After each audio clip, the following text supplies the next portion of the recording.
Alright guys, I am going to replace my thermostat, which is this piece right here. This piece right here. So in doing so, the first thing I'm going to do is disconnect the battery leads, and then I'm going to disconnect all the computer boards and stuff, and I'm going to disconnect this bracket so it gives you a lot more space to work on in there. I'm also going to take the battery out so you got more space to work, because there's a lot of holes and a lot of wires in there. We're gonna do that, and I'll show you. So we're gonna take the battery leads off.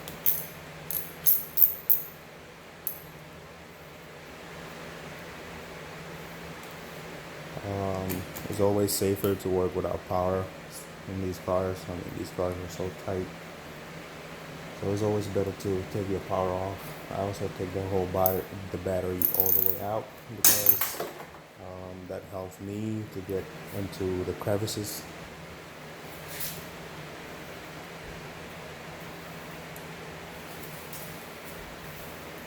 You gotta take the bracket out.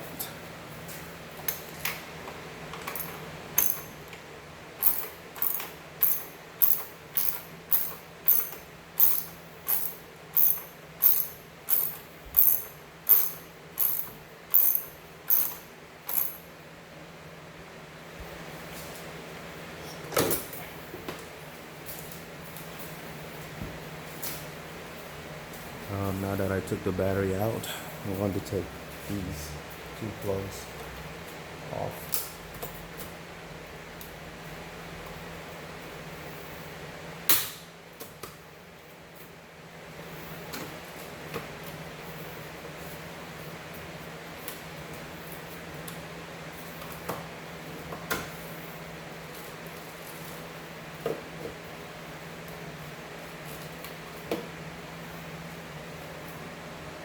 Now by taking these two bolts, always remember there's a grounding wire on this side. So make sure you put that back in.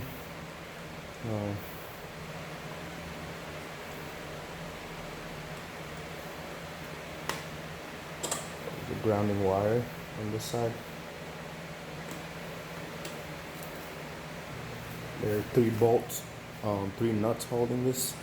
1, 2, 3, and it comes right off. And if you're worried about plugging in the wrong one, it is colored. You got the green one and the blue one. So after we take that off, I always try to make sure that I take off all the brackets around what I'm working at. This way I have easy access. Okay, at this point I unplug all I needed to unplug. Now what I'm gonna do is I'm gonna raise the car up a little bit, and this way I can drain the coolant from the bottom main hose. My radiator is having issues, so the petcock at the bottom doesn't work. So if you open it, nothing comes out. That's the reason why I'm changing the thermostat, and then afterwards I'm going to change the regulator. So if your regulator is clogged like my car is having like that chocolate brown or coffee cream in the coolant system. So after I flush the system with just water, don't use tap water, just use distilled water. That's the best to flush it out. So after using that, I also bought this chemical.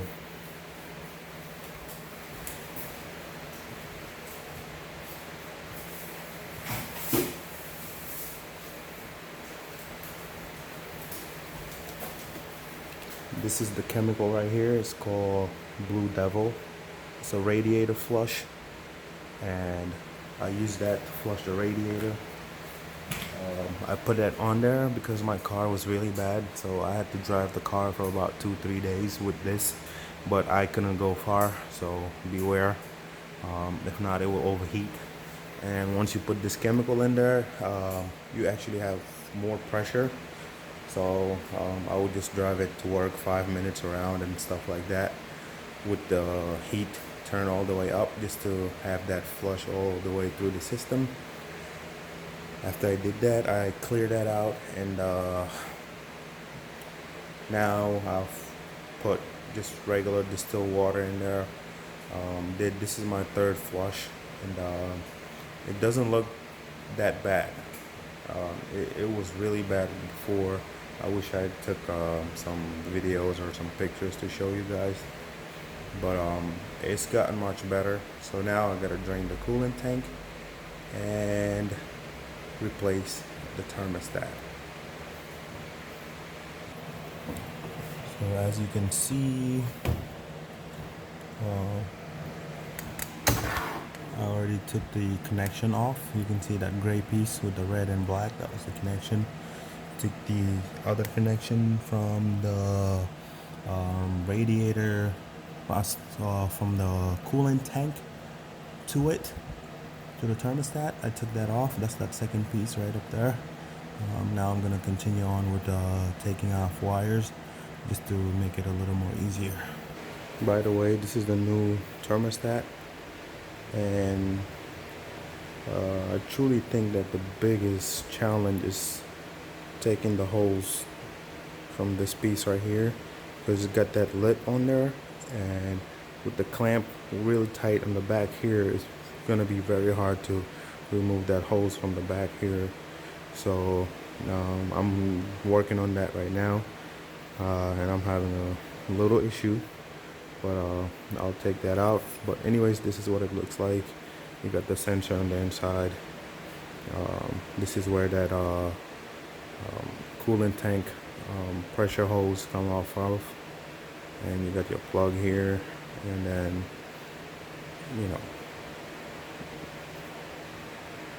and this is the seal. We're gonna make sure this is nice and sealed up there when we're replacing it. Make sure it's nice and aligned, because that can create more leak issues, and that's what I'm having right now. So that's why I'm replacing it to begin with. Finally got that hose out. Man, that took a lot of effort. Anyways, as you guys can see, that's my thermostat, and you can see that coolant is all messed up, and it looks like caramel chocolate milk or whatever you call it. So that's what I've been dealing with this whole time with this car. So I'm finally gonna replace it, and hopefully also Chrysler, I went to Chrysler, brought the car, and they suggested to replace the whole entire cooling system, but that was very expensive. They wanted to charge me almost, I don't want to say it because whatever, but so I got the coolant tank, I got the hose, I got the thermostat, I got all this stuff online for very, very, very cheap. I literally spent about $1,000 maybe, and how much they wanted to charge me was outrageous. I understand like the work takes a lot of time and a lot of effort, but again, what they wanted to charge me was kind of outrageous. So I'm doing it myself, and it does take longer, but slowly but surely. If you have two cars, that would be great. If not, I mean, I'm Ubering around right now. If you can have like a budget for Uber, that would be awesome. But if not, I'll suggest replacing this car, because these Chrysler 200 2016 was a collective work from Fiat and Chrysler from Italy, and they were supposed to make it look slick and nice and sporty. I mean, the car does look nice, but it's not even faster than the Camrys or anything like that. So I would literally go for a Toyota Camry than this, because I mean, obviously there's a reason why they don't sell these cars in the US anymore. They stopped selling them since 2017. So I would run away from these Chrysler 200s, man. They're not good. And this car only has 52,000 miles on it, and it's already having these major issues. So FYI, run away from these cars. They're not the best. Alright, so I got cardboard boxes underneath the car and like some rags and stuff like that. So just be ready for that, because you might have some the rest of the coolant coming out of the car might, flood your garage or whatever you at. So just be mindful of that. The next thing is to take the bolts, 1, 2, 3 on the other side. The fourth one is the hardest one. It's like bottom right side, and it's under all these wires. So I suggest you take as many wires as possible, just so you can get to it. Like I just don't have a lot of time, but I suggest to just take this box where the battery sits, because once you take that box off, you have so much space to work with. But since I don't have the patience for that, I'm just gonna go ahead and do it this way, the hard way. So I'm working on taking these bolts out.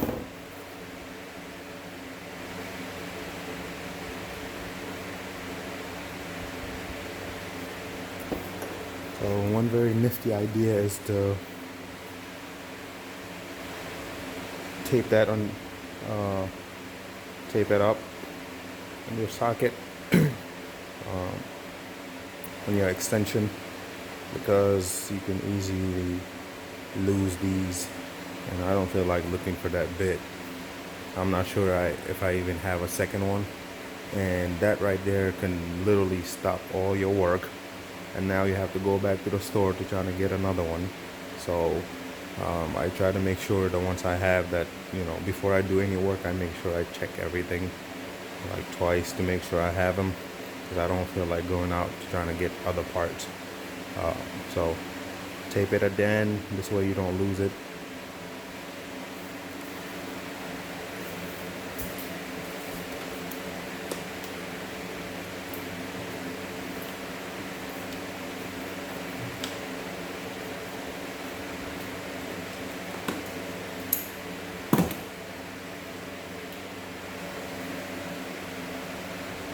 Well, there you have it, guys. I'm missing a extension, so I don't want to waste you guys' time. But ideally, what I did was I took that screw off, and this screw is not that hard to take it out. And this one is actually an 8mm and not a 10. So these are 10 on top, and then you got 8 at the bottom. So I took this one and this one. I do have a 8mm, but I don't have the extension to be able to reach from the other side of the motor. So basically this is it, guys. All you need to do is take 1, 2, 3, 4 bolts off, and it hooks up like this. So there's a coolant line that goes to here. What I suggest is to pull the whole unit with the coolant line attached to it, because this one has a clip. I can show you the clip just so you guys can see that one right there with the silver clip on it. That one, it's just like a C-clamp on it. Be careful when you're taking that one apart, just because if you lose that, then you're gonna have to possibly wait and order another one. So I suggest like pop it out a little bit and get like a pliers or something like that when you're taking it apart, so you have a hold of it the whole entire time. But yeah, that's how you replace your thermostat. This is what it looks like for the Chrysler 200 2016, and I think this goes back all the way down to 2014 all the way to 17. These are it, and you got the sensor on the inside. That's what it looks like. It's really tedious, but it could be done. I was gonna get charged thousands of dollars to replace this part in the cooling unit. I'll probably have a cooling unit video very soon to post for you guys to see, because it was hard for me to find Chrysler 200 2016 videos. So I'm just making sure that I get it done and put it out there so other people can know how to do it. Thank you again, and subscribe.